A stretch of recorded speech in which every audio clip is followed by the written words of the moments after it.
freaking first cut. Golly. Welcome to the First Cut Podcast. I'm Rick Gehman, and this is your Ryder Cup pick reaction pod. That's right, the picks are in, baby. Let's do it. Joining me to break it all down, Greg DuCharme is here. Greg, what up? I'm fired up. We've been talking about this for at least 3 years, and the picks are finally in. The team is set. I can't wait to hash it out. Kyle Porter is here. KP, Captain Stricker said, here are my guys. These are the ones that are coming with me. Lots to chat about. Welcome. I don't think we've even known each other for 3 years, so it would be shocking if we had been talking about this for that long. That having been said, were you talking about it before we met? I mean, for sure. But yeah. Oh, so you just meant just in a silo, not necessarily toward one another. Rick's been talking about it forever. You have, I have. This is hour 3 of podcasting about the Ryder Cup for me today, and I see no end in sight. So I'm ready to run it back. Let's keep going. The big thing for Captain Stricker is finding the right combination in golf. He's got 6 golfers that he's added to his team. But in the world of beverage, the perfect combination is iced tea and lemonade. That's Arnold Palmer's Spiked. Professional. You're a professional. Thank you very much. 5% ABV and more on them coming later. Here it is, guys. So let's go with the auto qualifiers. These are the 6 we've known about. These are the 6 that on points over the last couple of years. And remember, they reset the deadline, all that stuff. The 6 auto qualifiers: Collin Morikawa, Dustin Johnson, Bryson DeChambeau, Brooks Koepka, Justin Thomas, Patrick Cantlay. KP, do you as a captain, or when you're thinking about how Captain Stricker decides who's going to be his captain's picks, you got to take into account these guys, right? You got to take into account what you already have on 50% of your team before you figure out the other 50%.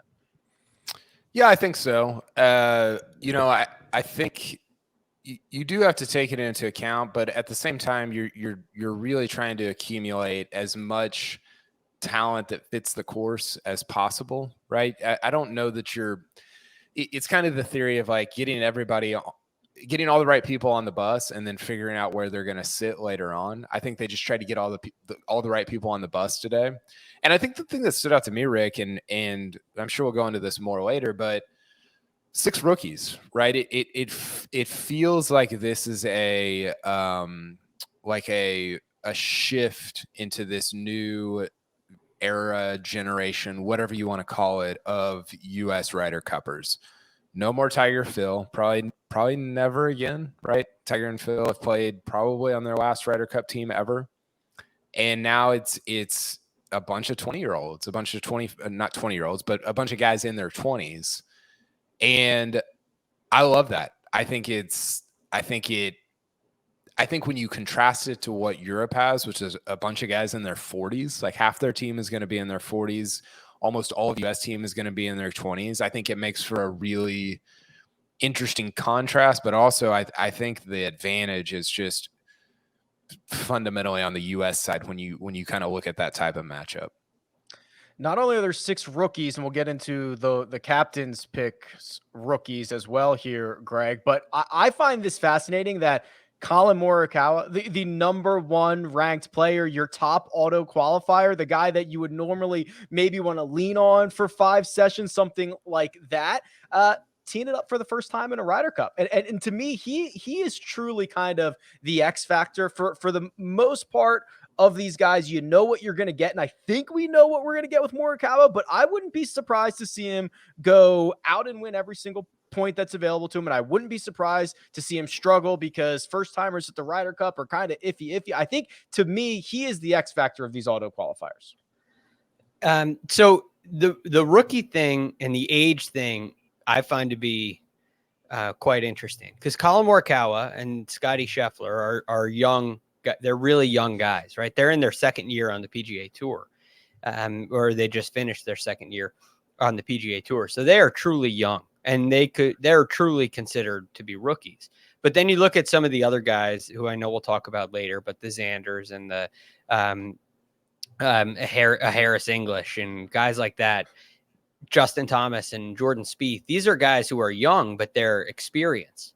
And even the guys that haven't played in a Ryder Cup before, are very experienced professional golfers. And I think that's a very unique combination where they're really hungry to play, to have this opportunity to play in a Ryder Cup. And it almost feels like a fresh start in a way. Maybe it's because there's no Tiger Phil. Maybe it's because Dustin Johnson at 37 is the oldest guy on the team, and kind of your veteran. I can't remember the last time that happened. So that's a unique combo. And while they're young, they're in their prime. They're not like getting their feet wet. They're not learning the way that they play. These are established professional golfers who have won on the world stage. And so I think they go into this with a little bit more confidence than a Ricky Fowler in 2010, who's really new to the tour and just kind of coming on wide-eyed. And all of a sudden he's playing in the Ryder Cup. I don't get that feeling with any of these players, including Scheffler and Morikawa. I mean, Colin Morikawa's won 2 majors. So how green is he? I could see him performing very well. Of course, there are questions about his game and his health, but I would hope that he has time to sort those things out and come with his A game. But I don't think the moment will be too much for any of these players. Morikawa has more majors than everybody on Europe's team except for Rory. Is that right? Yeah, I mean, you're established at that point. Well, we'll see. Yeah, I guess even, no matter who they pick. Yeah. I loved what you said about it being a fresh start. I think that I think it is in a lot of ways. I think some people look back at the task. Was it the task force? What was it? Yeah, just ridiculous. Yeah, task force as like, oh, new era, and it's like, I don't know, man. Like Phil's been doing this for 25 years, and he's kind of leading this. I mean, I get why you did it, but I think a fresh start is like new blood, 6 new guys, right? And I you know, even today as I watched Stricker, I watched Spieth and Berger and all these guys kind of talk. I felt a ton of optimism in a way that I really don't know that I've felt in a long time for a U.S. Ryder Cup team. It just, I don't know. I don't know if there was even anything tangible about it. It just felt like, man, this feels a lot different than the kind of Tiger Phil era of, like, you know, those guys were such mainstays on the team for such a long time, and their generation of guys just they weren't locked into the Ryder Cup like I think some of these young guys are. And when you have that in a Tiger and a Phil who have such big personalities and egos and everything that goes along with that, I think that it affects the team a little bit. And I think the younger guys, they are in on the Ryder Cup. They do really, really want to win the Ryder Cup in a way that I don't know that Tiger and Phil ever did in the prime of their career. I think they did later on at like toward the end of it, but I don't know that they did when they were like 30, 28 and just like really in like the thick of their career. So that to me is, I think it provides a lot of optimism, and it made me just really hopeful about the future for the U.S. The other thing on that, Kyle, with that star power of a Tiger and a Phil, it's a challenge to hold them accountable for other players, other guys in the locker room, and also a captain. How are you going to say, as let's just use Hal Sutton as an example. If you're Hal Sutton, and I don't mean to pick on him, he's one of my favorite. I think I love Hal Sutton. But how is Hal Sutton going to go up to Tiger or Phil and say, hey, this isn't how we're doing things here? It does. It's almost like an NBA coach. It reminds me of Eric Spoelstra talking to LeBron James and telling him what to do. It doesn't feel like, of course, they were very successful, but it doesn't feel like that works. Feels like that's a little bit backwards. Like, okay, I'm LeBron James and I'm going to tell you what to do. Unless the guys who are the stars, like, sort of make it work. And unless they say, hey, you're in charge. I'm under your authority for, or whatever, however you want to say it, for this week. And let's go from there. And I don't know that Tiger and Phil ever really did that. Maybe they said it or implied it, but I don't know if that I don't know that ever actually took place. Well, gentlemen, the picks are in. These are in order of their Ryder Cup points rankings. Here they are: Tony Finau, Xander Schauffele, Jordan Spieth, Harris English, Daniel Berger, and Scotty Scheffler. There they are in Strick's picks. I wonder who thought of that. Marketing genius. Let's pair these guys up because I think a couple of these are no-brainers, right? Let's start here, Greg. Xander Schauffele, Jordan Spieth. No chance these guys were not going to be on the team. Xander's just won the gold medal. Spieth is a staple on the American squad. He's been playing great recently. Those two were no doubt locks to be on this team. Absolutely. You look at a Xander Schauffele who he's one of those guys who's a rookie, but very established in his career. And everybody on both the European side and the American side knows Xander Schauffele very well. They're very familiar with his game. They know how good he is. And he can go in there with confidence and say, look, I don't have to prove anything. I'm the gold medalist. I have won on the PGA Tour. I am right up there with the very best of the best. I'm one of the best players in the world. I know it and everybody else knows it. So let's go play. And Jordan Spieth is much of the same. Not only does he have his a very impressive resume in the Ryder Cup, even in 2018, he and JT went 3-1 in there as a team. So he has been a guy who's easy to pair. He's had success with everybody. And his game is trending in the right direction. And we all know and have been saying for a while, he's back. So he belongs on this team very much. And to add to that, he came in second last time the PGA was at Whistling Straits. And he was one of the few guys that really was able to hang with Jason Day. And for a while, you thought Jordan had a chance to win. So these two players check all the boxes. And even the experience box that Xander may not check, I think that's I don't think that's a very strong box. I don't think that's a concern at all. Jordan Spieth's Ryder Cup record I find fascinating. 7-5-2 overall, 5-1 in 4-ball, 2-1-2 in foursomes, and the old goose egg. There it is. Still trying to get in the win column in Sunday singles. 0-for-3. Hate to see it. Hate to see it. Yeah. So I have one thing on that. I want to see if you guys find this interesting. I heard an interview with Tom Kite, and Tom Kite had some data that said when he was a captain back in '97, if you play 5 matches, it severely impacts your ability to perform in the Sunday singles. And over time, guys who play that many matches tend to struggle in their Sunday singles. And Jordan, because he's been such a force in much of his career, I think he's gotten played a lot. Correct me if I'm wrong. I know he played 5 matches in Paris. I don't know off the top of my head what he did in 16, but he did. Maybe that's a contributing factor. 5 in each. Yeah, 5 in each Ryder Cup? Yeah. That's a lot. That's a lot. And I think that plays a role in his singles. And he should have played 5 in Glen Eagles if Tom Watson had, anyway. He only played 4. He was young then. He was young. If you've ever been to a Ryder Cup and just felt like the not even been to, if you've watched one and seen the emotion that goes into it, those guys are spent by Saturday. If they're playing all 4 matches on Friday, Saturday, you have nothing left. I mean, we've seen this with Rory a lot. Even like the front 9 against Reed at Hazeltine was phenomenal. He wasn't that good on the back 9. He really labored against JT in Paris. He wasn't very good. JT beat him, I think, on the 17th or 18th hole.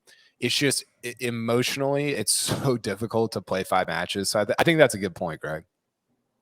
The next 2, Tony Finau and Harris English. These 2, I think, gentlemen, were we assume these were in KP. Harris English, we've given Harris English a de facto spot on this team for a couple of months. I think Finau's chances of making this team were much more up in the air until his victory at the Northern Trust. That really solidifies his spot.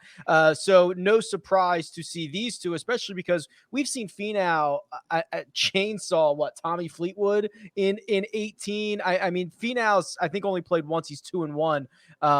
This is no surprise from the next pair. No, and they're both, especially Finau, is a good fit for Whistling Straits. He played, if I remember right, he played really well there in 15 at the PGA. I think that was one of his first really good major finishes. Was that his first top 10 ever? Do you have his Wikipedia page pulled up? And English, I think what's interesting about this is I really liked that. I think the only reason Harris English was even in question, like think about if they had only had 3 captains picks or 4 captains picks, you would have said, "Oh, Harris English is for sure in." He almost made it as a automatic, right? As a automatic qualifier. So they're for sure going to pick him. The only reason it was even up in the air is because they had 6 captains picks, which I like. And he was a little bit further down on that list now because you're only taking the top 6 as automatic qualifiers. So it felt, I think, more up in the air than it would have otherwise. But I don't really think they were ever not going to take him, because Stricker talked a lot on Wednesday about body of work. What have you done, not just in the last 2 months, but for the last 8 months, for all of 2021. And I think that's where, English struggled in that kind of March, April, May timeframe, but January, February, he was good. And then obviously throughout the summer, he was really good as well. Tony Finau's. Sorry, Greg? He may have had a little in that period where he struggled. I think Harris had a little back issue that got sorted out. So there was like a very clear reason for that one minor dip. Other than that, he's been extremely consistent. Tony Finau's T10 at the 2015 PGA Championship, his first career top 10 in a major. Congratulations, Kyle. Great call. And Greg, the final thing for these two is, to me, they're both pulling in the same direction. They're both going to be great in the locker room. They're both easy enough to pair. I mean, I love both these guys. Absolutely. And this team in its total construction, we're at a point where I feel the animosity between players has gone way down. And the guys who you can pair with players, the guys that don't have a problem with anybody, greatly outnumber guys where there are issues. And that gives Captain Stricker a lot of options.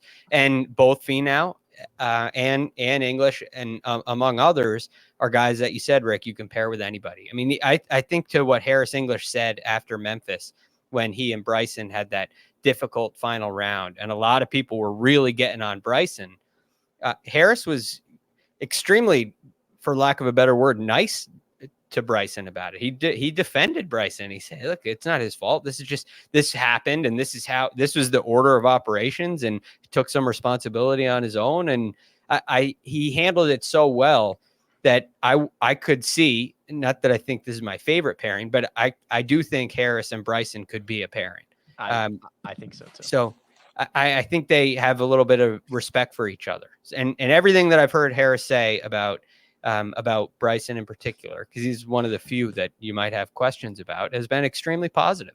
Kyle is showing us a handwritten notebook that I believe says something about Harris English and Bryson DeChambeau playing together. Is that I had what you're getting at? Yeah, yep, there you go. I had him down. I think that with Bryson, you like Finau with Bryson. So they're in the same pair, they played together at the Melbourne, I think. Oh, at the President's Cup? Yeah, at the President's Cup. Like day 2 maybe. But what was I going to say? Oh, so this is where I actually thought Stricker shined on Wednesday. He didn't take Reed, so that's step 1. Good job. I don't know that we need to apologize to Reed for not picking him. Stricker's a very seemingly kind, gracious, nice guy. So I get where he's coming from. So it was good to not take Reed, because I think Reed just causes so many problems that whatever he does on the course is not worth whatever you're going to have to deal with off the course. And look, like Stricker made it pretty clear. If you read between the lines, like if you go read his transcript, which is like 18 pages long, it was like, hey, I asked the guys that were already on the team and they didn't want Patrick Reed. He didn't say that, obviously, but if you read between the lines on what he did say, that's what he meant. And that matters. Like that stuff is important at a Ryder Cup, I think. But then also, like, taking Scheffler is to the 3 of us, it's not that big of a deal, because we see the numbers and we see like what he's capable of, how he performed at the majors. But I think to the common golf fan, I made this point on the No Laying Up podcast that I'll probably have a bunch of crossover because I did that and I don't know when that's coming out. But if you listen to both, I'm sorry for the crossover or the overlap. To the common golf fan, I think they might say, Scotty Scheffler, he's never won a tournament. Like, why is he on the team? You know, but I loved that Stricker did it because he's young. He's a potential star. You could say this about Sam Burns also if he had taken him.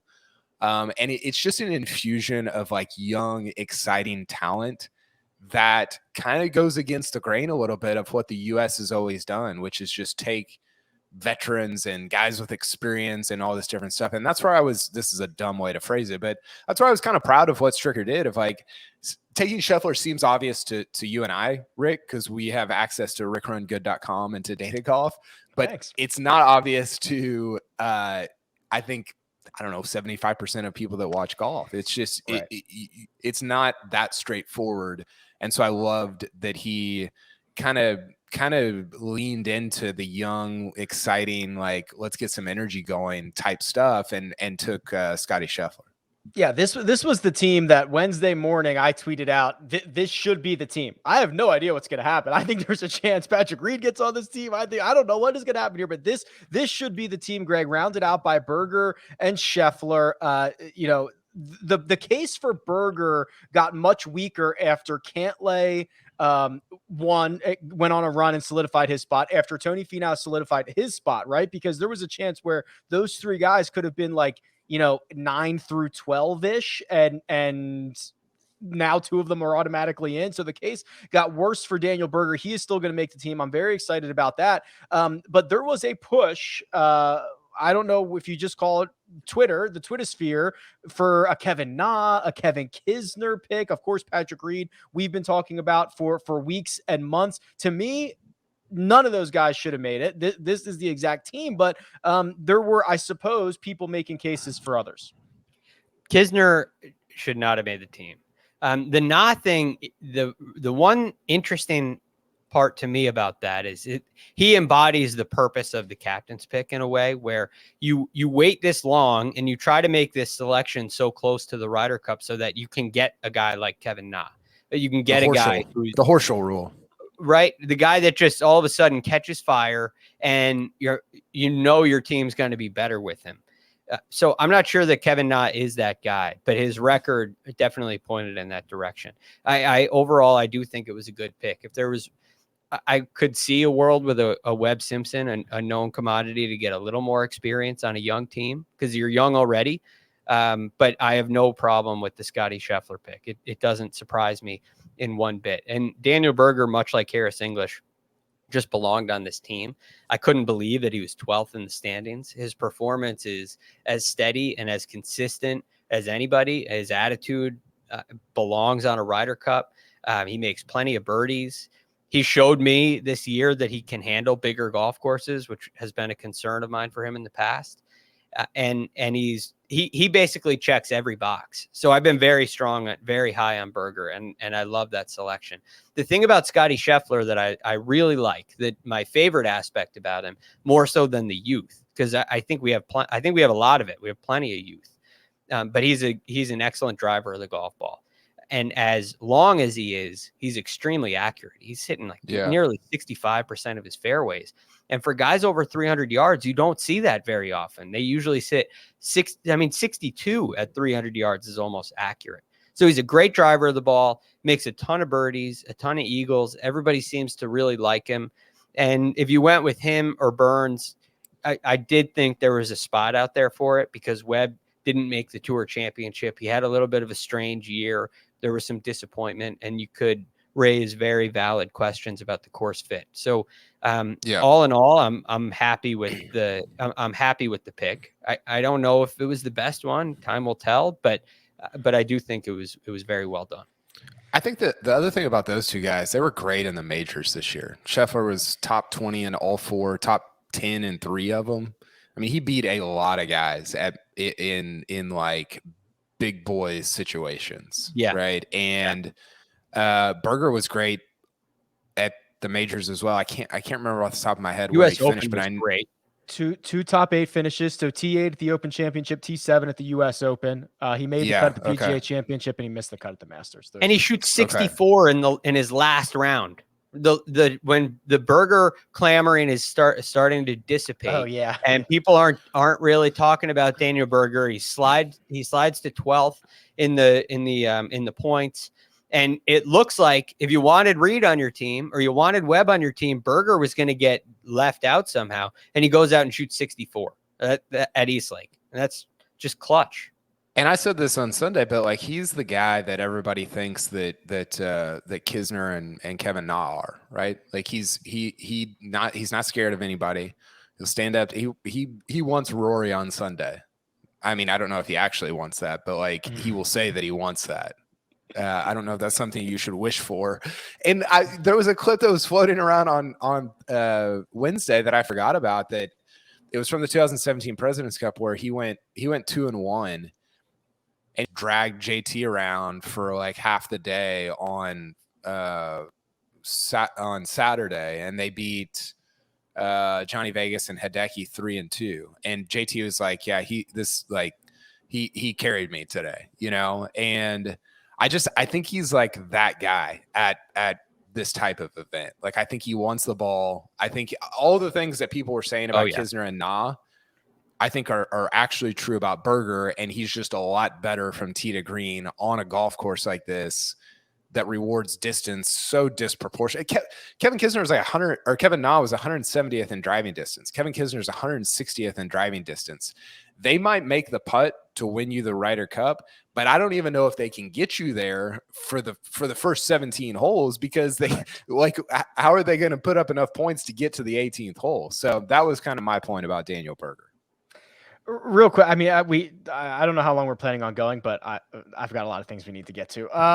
Patrick Reed, let's talk about this, Greg. Captain Stricker, apologetic to one Captain America for not having him on the squad. I don't have the exact quote in front of me, but apparently apologized a lot in that conversation. I don't think that was necessary.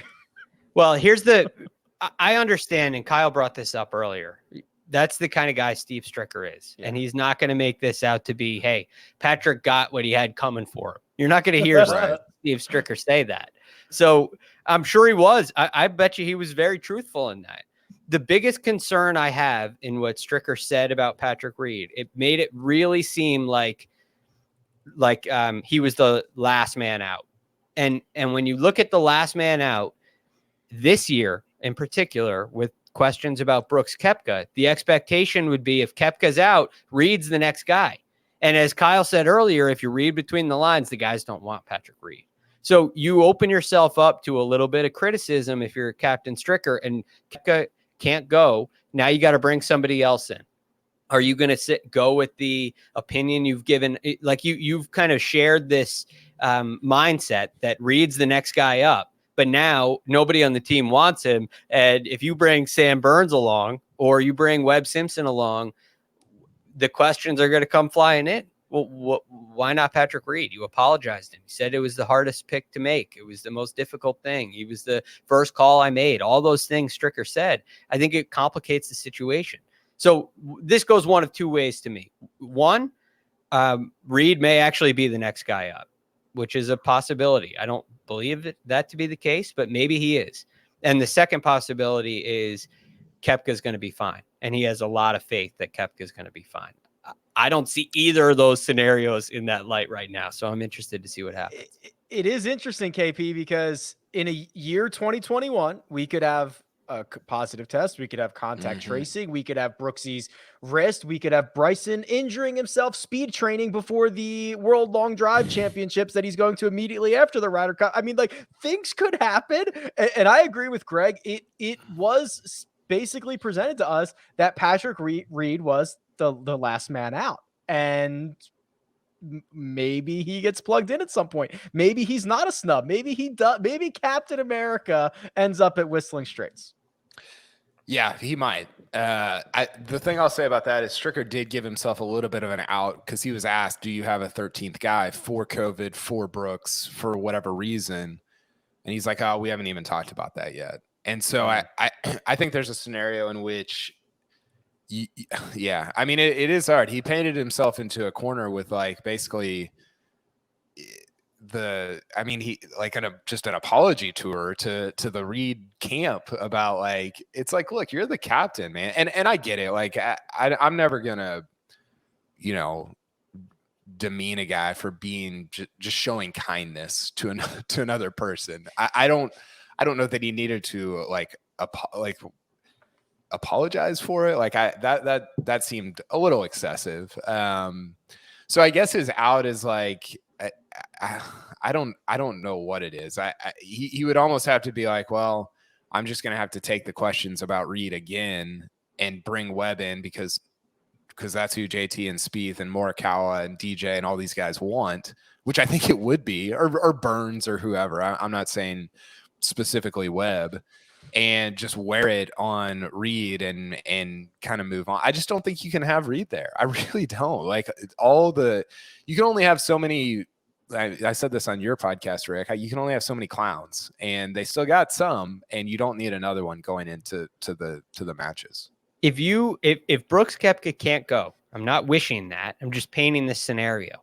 You've eliminated all of the your problems.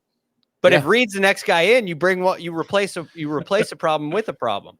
Because here's the thing, and I made this point on No Laying Up as well. I think Brooks is a bigger team problem than Bryson. I agree. I think 100%. Yes. I think you go there, and I think Bryson is kind of like, I mean, look, there's a million things going on with him, but I also, and I could be wrong about this, he seems more likely to be a guy that's like, hey, whatever you guys want me to do, I'll do. Like he wants to be liked, right? He wants JT and Spieth to like him. For the last 2 months, every time Bryson is asked about Brooks, Bryson says, I don't have a problem with him. I think he's great. I think he's great for the game. I want to be like him. There's not going to be any issues. Every time Brooks is asked about Bryson, specifically like, hey, you guys all went to dinner the other night. Did you bury the hatchet? He just goes, no. Like it's just Brooks is the problem. Bryson is I think he is too. And I think that there's a real and we talk about this all the time, but like Rory and Rahm, when they enter the team room on Monday morning, it's like egos and pride and all the things that they carry with them throughout the year. Like that falls away, and there's just unity among their team. And I think Bryson could get there. I don't think Brooks even wants to get there. I think that he is just, I think even at that event, like I think he participates and he's kind of into it, but I just think he thinks of it as like 12 individuals and not one team. And he's just unwilling to kind of buy into everything else in a way that I think Bryson actually might be willing to buy in. Like, I think if you eliminate Brooks and Reed, I think there are enough guys that can drag Bryson and maybe even like somebody like a DJ along that everything kind of works. And I think Brooks could be, I genuinely think Brooks could be a real problem at this Ryder Cup. Brooks is the guy nobody wants to go up and talk to, right? Nobody wants to say, hey, great job, Brooksy, and get enthusiastic with him. He's the guy that give him his space. Yeah, Bryson's gonna too cool for school. Exactly. That's exactly it. Bryson is the opposite. Bryson will be the guy that's maybe over celebrating. Guys are like, wow, he's really taking this seriously. Which we love in the Ryder Cup. So it's great. For sure.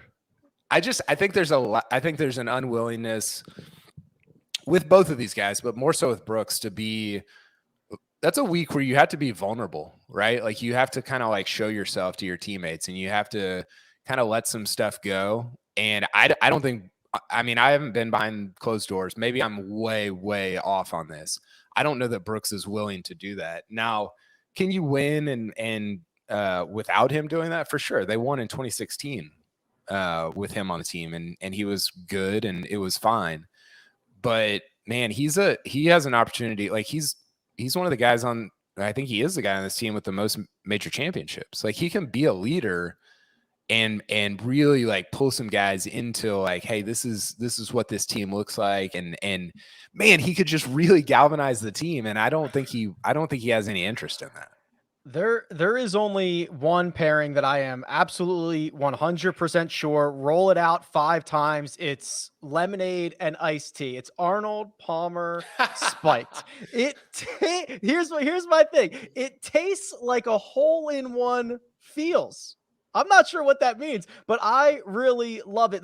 There is a reason this is the Ryder Cup, gentlemen. There is a reason that the best trophies in the world are shaped like things you drink out of, right, Greg? It's the Stanley Cup, it's the Ryder Cup, it's the Claret Jug. Why? Because you have to drink Arnold Palmer spiked out of it. I'm pretty sure that's what they decided 200 years ago. You have to do it. Yeah, all of those trophies. It's funny you bring up those 3 because they just scream Arnold Palmer spiked when I look at them. That's all I see. That's literally all I see when I look at the Claret Jug. It is the perfect combination of brewed teas and real juice. And again, now with 5% ABV. It comes in multi-packs or a tall 24-ounce can. And it is perfect for sipping both on the course, off the course. I imagine quite a few Arnold Palmer spikes are going to be consumed at Whistling Straits this year, which KP, is it the best in person? I mean, it's a lot of people around 1 or 2 or 3 holes. Feels pretty crowded, but how the viewing experience got to be pretty strong. It's by far the best event I've ever been to in person, but it's also the one that you most want inside the ropes for, because it's extraordinarily difficult if you're just walking around you still want to be there because the vibe is just even if you're within 100 yards of the first tee, it's unbelievable. Even if you can't see anything, the noise, the atmosphere, everything about the whole thing, but really the first tee is phenomenal. But inside the ropes I'm more grateful for it there than I think any other tournament. You don't even need inside the ropes access to get Arnold Palmer spiked. You just need to go to arnoldpalmerspike.com/first or search for it on Drizzly and Instacart. Again, that's arnoldpalmerspike.com/first. 2021 Hornell Brewing Company, Memphis, Tennessee. Malt beverage with natural flavor. Celebrate responsibly. Gentlemen, someone will be celebrating. Yes, Kyle. Can I finish my Brooks thing? I feel like I didn't close that out very well. Please. You might be saying like, okay, well, what does it matter if Brooks is not bought in, right? Or anybody? I think it matters because if you have a team that there's a lack of trust, then that gets into guys' heads a little bit. It's like, man, can I trust this guy? Am I going to have to answer questions about this guy at a press conference? And are we going to have to change the pairings? You start thinking about a million different things.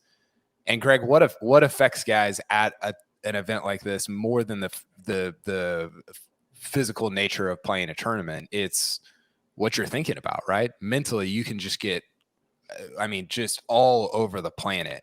And I think that's what you've seen with a lot of the U.S. guys over the last several years is because of a lack of trust, whether it's with the captain or with other guys that are on the team, that they get a little mentally wound up. And I think it starts to affect their play, which is why you see a lesser talented team in Europe win 7 of the last 9 of these things. So that's kind of my reasoning behind like why it matters if not everybody is bought into what you're doing. The opponents, the European team, will be finalized after the BMW PGA Championship, which is this week, a major event on the European Tour schedule. And those captains' picks from Padraig Harrington will be announced shortly after the tournament wraps on Sunday. And Greg, the way the Europeans do it, and remember, we kind of changed these rules because of the COVID year that we missed. This is still the 2020 Ryder Cup, believe it or not, in 2021. Patty Harrington only has 3 captains' picks. Does that make his job easier or more difficult? I think that's really the question here. But in the case of Ian Poulter, I say Ian Poulter. In the case of Padraig Harrington, I think it makes it a little bit easier. But I also don't know if there's much of a difference because I don't know how, with the guys that are going to make this team, I don't know how far off the beaten path you would go. The one thing is maybe Bernd Wiesberger, I guess, has a chance to make the team this weekend. Yeah. Maybe I wanna- he's a guy that. What does he have to do, Rick? He have Yeah, to finish I want to top read this. 60? He's got to Yes. finish top 60 or something. No, I think he's got to do better than that. So this Okay. is from Nosferatu, who is like the official world golf ranking / points guy on Twitter.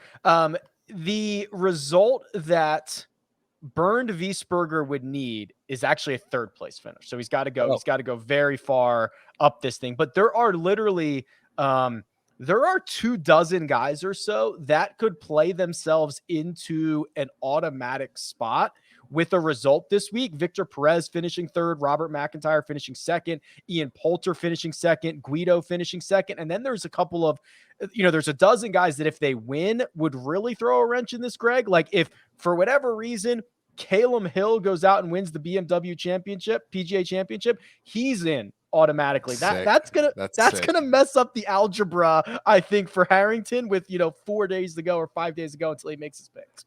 Yeah, it's a good point because he has, in a way, committed to Ian Poulter and Sergio Garcia, and so he's left with one. So even if something like that happens, Rick, I feel like the 3rd guy, let's say Hatton ends up the last man in 10th place, if that's possible. So Hatton ends up in 10th place.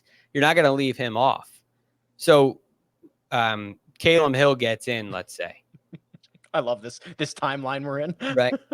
Oh, well, all of a sudden, your 3 captain's picks are decided for you. Yeah. You're wild. There's one spot, right? You're picking Hatton or Westwood or whoever, Fitzpatrick, whoever that last man out ends up being. And you're taking Sergio and you're taking Poulter on the team. So I don't think it makes it hard. But here's the thing about the European Ryder Cup team. If they lose, we were the favorites. We were supposed to win. If we lose, we did a bad job.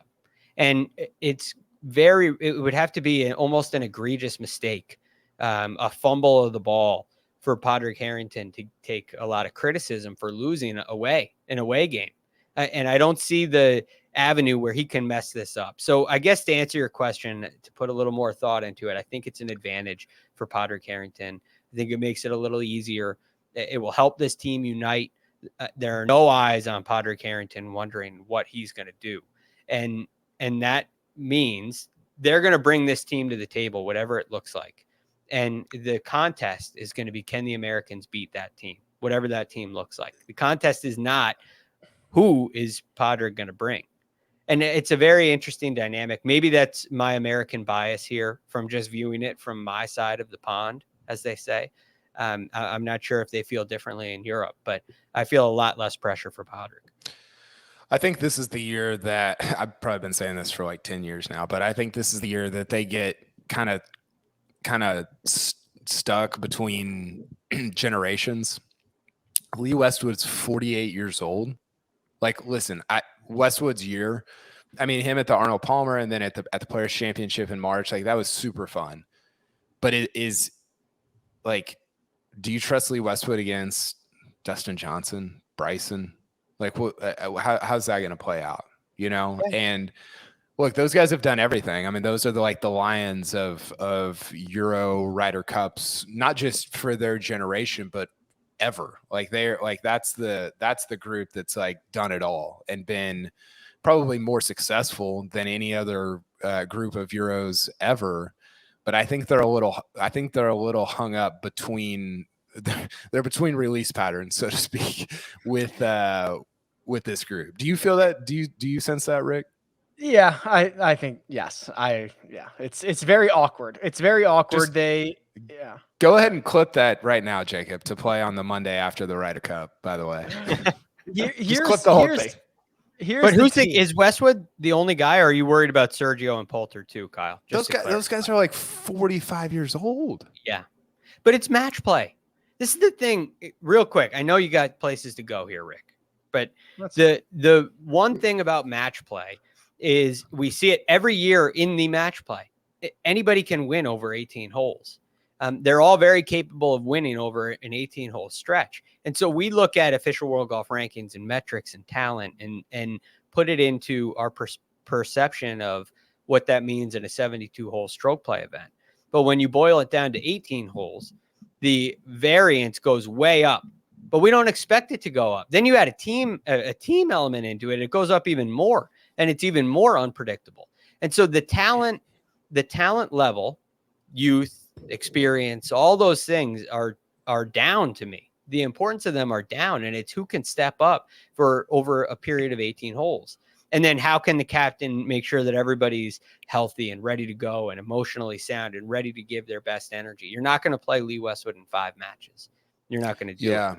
I hear you. I think that, I mean, what did Lee Westwood say after the Players Championship? He's like, I'm taxed. Like I got nothing left. And I think that, I think there's an opportunity for like the U.S. to just kick their asses on Sunday because guys are just spent after 2 days of, and maybe Harrington does a really good job of managing them, and maybe they don't play any practice round. I don't know what it is. Like maybe they don't exert themselves as much, but I do think that like when you're 48, it's different to try to bounce back for a Sunday singles than when you're 28. It's just really, really difficult. And so I think that's the part where I don't know. I don't know how that's going to go for them, even though they've had so much success over the years. Barring anything crazy happening at the BMW PGA Championship, barring Padraig Harrington going completely off script, here's the likely team. It's Jon Rahm, Rory McIlroy, Victor Hovland, Paul Casey, Tommy Fleetwood. Those 5 are in. Likely in Matt Fitzpatrick, Lee Westwood, Terrell Hatton. To me, those guys are certainly locks. The 3 kind of maybes: Sergio Garcia, Ian Poulter, Justin Rose. I imagine they're all going to be on the team, and that is your squad. The outsiders looking in, if Patty wants to go off the grid a little bit, Robert McIntyre, Guido Migliozzi, Alex Noren, and Bernd Wiesberger, probably the outsiders looking in, I think. Maybe Victor Perez too, because of what he did in the match play. He may have drawn a little bit of attention, but yeah, I think you're pretty much on it, Rick. Yeah, I think that's the team. I think that's the team the Europeans are running out. And when they do run it out, KP, they will be plus 188. They will, of course, be the dogs. Our friends over at Caesars are taking the U.S. squad minus 187, Europe at plus 188, and the tie at 12-1. These haven't moved. These were the same odds before the U.S. team was announced. Nothing that happened in the last 24 hours has moved these numbers. Real quick. Did we miss is Shane Lowry in there? Oh, we missed Shane Lowry.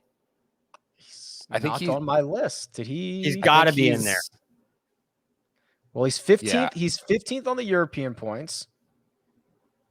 So he would get in on. No, he's in through world points. 1, 2, 3, 4, 5, 6, 7. Yes, sorry. He is right after Lee Westwood on world points. So it's Lowry in as well. Producer Jacob with an anti-Ireland bias here. Yes. I think that puts Justin Rose in real jeopardy. And I ultimately think he gets left off. Really? Unless he plays great. Well, yeah. No. This is one. So, yeah. So that's 12 there with Lowry. It was 11 before.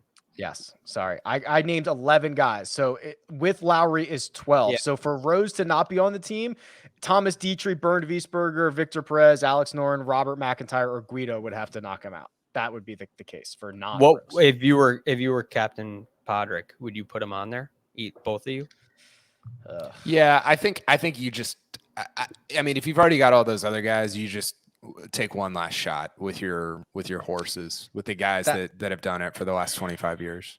That's the problem. You already have Poulter and Garcia, who, I mean, they should be on the team. You already have those guys. You might as well go with Rose. I would love to see Robert McIntyre on the team. He made a deep run in the match play. You can start bridging the gap to the next generation. Real high ceiling player. I would like to see Robert McIntyre on this team. I don't think it's going to happen though. Well, and this is a tangent. We don't need to go down this rabbit hole, but like, what is their next generation? It's like Hovland and Jon Rahm. But like, and that's a little bit of what I'm saying is the U.S. has entered into this kind of new era with some like real stars. The Cantlay, the Xander. I mean, these guys are rookies and they're stars. And the European side, it's like, where's Thomas Pieters? Where's Some of the younger guys, the Thorborn Olesen, like where's some of the younger guys that were supposed to turn into kind of stars and superstars on the European tour that haven't panned out? Fitzpatrick. Where he's fine. Is he what you want? Is he replacing Henrik Stenson? Is he taking on a role like that? It's just that it seems like their next generation doesn't have the firepower that can match the US's next generation. And maybe that's what people have been saying for the last 30 years. And I'm too young to realize it, but I don't know. It feels like it does feel like this Ryder Cup represents a shift for both sides that is more favorable to the US side, honestly. Speaking of firepower, our friends over at Caesars doing a very good job with kind of early odds and what's not. So we talked about the odds to win, but now that we have the final squad, you can bet, let's talk about this, top US point scorers. So first of all, a lot of this is based on opportunity, who's going to play a lot of matches. If you play 5 matches, you get an opportunity to score 5 points. That goes a long way, especially when some of these guys might play twice. If you have not looked at this, have you looked at the odds yet, Greg, or can I get you to guess? I've looked at them. At least, thank you for being honest. I am currently looking at them. All right. Yeah. So here we go. The favorites, the favorites to be the top U.S. point scorer. Justin Thomas stands alone at the top, 6-1. And then Dustin Johnson, Jordan Spieth, Xander Schauffele, and Patrick Cantlay are all 7-1. So, Greg, I think we all probably agree, barring something crazy happening, Justin Thomas, the most likely golfer to play all 5 sessions. Yeah, I would say so, because he's got a strong partnership. I don't think you're going to go away from he and Spieth. And if they have success early, he's going to keep on going. And I believe Spieth will too. So where they sit in the odds makes a lot of sense. Dustin Johnson, I'm not sure if he's going to – I mean, there aren't a lot of guys that go 5 matches. But another guy who I think has the best chance of playing a lot with the best odds is Bryson at plus 800. I mean, he and Koepka are at the same level, and who knows if Koepka's even going to be there. So I think he got a real good chance with him. Finau is also interesting because he's a horse in his second Ryder Cup, coming in on a little bit more of a hot streak. Maybe he finds a great pair. Maybe he and Bryson, for instance, pair up and they run the gamut and they just keep on going. I could see that. These are guys that are big, strong guys in great shape, and they look like they're ready to go all 5 matches. So those are the guys that I kind of would have circled for at least playing 4 matches. Sorry, Kyle. Is Bryson playable in alternate shot? Yes. I'm coming around. So I think, okay, so bets wise, I'm going to bet top US point scorer to be whoever Bryson's partner is, because I think Bryson is the guy, if he gets hot, they're just going to keep rolling him out there. I think his outcomes are huge. He could play twice. He could play 5 times. And I think especially if he wins his first 2, maybe he brings Harris English along with him. And then you get to Sunday singles and you're live with a 14-1 Harris English to get you 3.5 points and be the top point scorer, something like that. I think that's very interesting. But I think Bryson and how many sessions he plays is completely dependent on how he starts. Yeah, it could be. For me, that guy is Berger. Like, I think if you look at some of Berger's advanced numbers over the last couple of months, he's been unreal from tee to green, like top 3 in the world from tee to green. He's 14-1. I think there's an opportunity for, if he goes out and let's say he plays the first session with, I actually had him with Cantlay, I think. And if you play Xander and Morikawa together, I don't know if that'll happen, but let's say Berger and Cantlay go out and Berger just is like, give me the ball, and they smoke Hatton and Fleetwood. Like, I think Berger's going to go to Stricker and be like, I want the ball, feed me, Mm-hmm. And I think he's that type of player. And I'm a little bit overstating how good Daniel Berger actually is, but I think he's the type of guy like you just described with Bryson, where if he gets going downhill, it's like it's almost like a 2014 situation with Spieth and Reed, where you're like, I don't totally understand what's happening right now, but we're just rolling. I mean, he's just going. Like, we're just going, 5 times in a row. So that's my one concern with Berger. I love the points you made. I see a Florida State thing with he and Koepka, and I wonder if they get paired together, and if there's a concern with Koepka's health. Is Stricker going to put Berger with someone else to play that extra match? Might that limit his play? If Koepka's out, I could see you being right, Kyle, because I'm weighing on Berger too. You can't bet Koepka at 8-1 here. There's just no way he's going to play. No. He's no way he's going to play. The worst 5. bet on the board. Yeah, because this is almost like an all-star game too. It's like when you're an all-star game manager or coach, you don't want guys getting hurt on your watch. And if you run Koepka out there 5 times and I don't know, something goes wrong, you're in big trouble. The idea of speed. Okay, so Justin Thomas has played all 5 sessions at the last 2 President's Cups and the last Ryder Cup. So he's the horse for this. Who else is like? I mean, Spieth very likely, right? Why is Morikawa 10-1? Is it because he's got this back thing lingering? He's a rookie. He's unlikely to play 5 times. Is that what we're thinking here? Yeah, I think if you believe that Xander and Cantlay are going to play a lot together, which I think that's probably right, even though I've argued for Xander and Morikawa, then all of a sudden you're eating up a lot of matches with Xander Cantlay and JT Spieth. And so there's only so many matches left for guys like Morikawa and Scheffler and even like somebody like a DJ or a Finau. And so maybe that's not a lot of room left. Yeah. Maybe that's some of the reason as well. But yeah, I mean, Morikawa's been bad. If you look at like talent or like level of talent to performance in the playoffs, just the playoffs, he was the worst guy.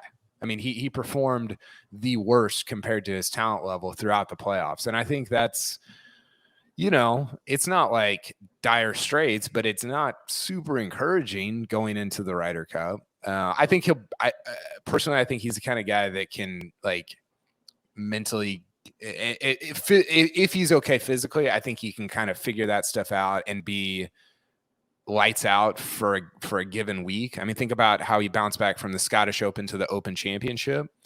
But all that goes away if physically he's not feeling well. Let's do this. Let's pick somebody to be top U.S. point scorer, and whoever wins, the other 2 of us send a case of Arnold Palmer Spiked. Yeah. I mean, all right. Let's do. Are we doing it with odds or no? Well, just pick somebody. No, because we're all going to pick somebody within like 6, 7, or 8-1, I imagine. Okay. Probably fair. All right. I'm going to flip I don't know how I'm going to flip a coin and get the order here. Here's what. Flip a coin for. Just do order of one and done. Who finished? So you go first, right? To the riches go the spoils. Don't mind. Do the reverse order of one and done. No. All right. I will take. This is actually pretty tough. So I'm not going to pick JT. I'm going to go with Cantlay. I think he has again, solid partnership. No matter who that, there's a couple of really solid partnerships for him. I think the fact that he is hot. I think the fact that he might be very successful. I think the fact that he is like cool, calm, and collected. Even if they get down, you don't go away from Cantlay. I'm going Patrick Cantlay. So that would be who's next. Greg, you finished second, right? Well, here of this amongst this group, that's fine. I will go with Xander. I'll take JT.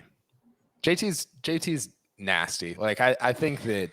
Yeah, we outthought ourselves on this one, Greg. I think that he really, really genuinely cares about team events like this. I remember an interview he did 2016, 18, I don't know. It was a Ryder Cup year, and he was interviewed in Hawaii, and it might have been Todd Lewis. I don't know. But the question was, hey, would you rather win a Ryder Cup or would you rather win a major championship? And he's like, I'd rather win a Ryder Cup. And the way he said it was so I don't know if that's how he actually felt, but he said it so convincingly that I was like, man, I'm like way in on JT at these team events, and he's performed, and I don't know, he's kind of had that Rory type just feel even in Paris. He was awesome in Paris, so good. And I'm really excited about the way he played over the last couple of playoff events. Was way better than what he did all summer. So I'm excited about his week, and kind of taking on that, like, hey, I'm kind of the guy here type role for that US team. He is the leader. He's the leader, whether he wants it or not. I love me some me. He's the leader of this team. So that is Kyle taking Justin Thomas. I'm taking Patrick Cantlay, and Greg is taking Xander Schauffele. If none of them win, I don't know. Producer Jacob has to send us Arnold Palmer spikes or something. We'll figure it out. Okay. Anything else, gentlemen, before we get out of here for the Ryder Cup pick reaction pod? I'm feeling optimistic. Last thing I'll say, I'm feeling optimistic. Yeah, I am too. Of course, you could probably run back what I've said or written before the last 4 Ryder Cups, and I said the same thing. But I'm really excited. I think the U.S. is going to be. I think they're going to be lights out. I don't know if they'll win, but I think that I don't think it'll be like, hey, what happened this time? What happened again? I don't think that's going to happen. Okay.